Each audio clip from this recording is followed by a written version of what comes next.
dugay na jud kay ni nga video. So pag monetize ako kay Daddy Meta, so murag i-delete niya kay kabalo mo nga no.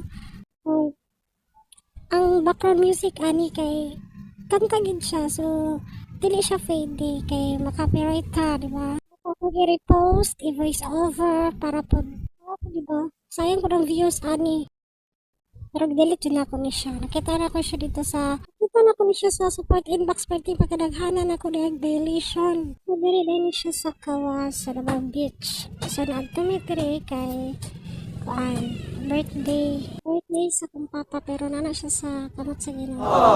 Dili siya nawala sa Davao Beach. So, kami niniag to last 2022 siguro ni siya, ano ni siya.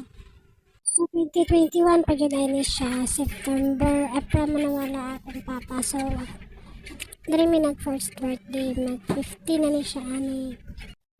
So, sunset na, diba?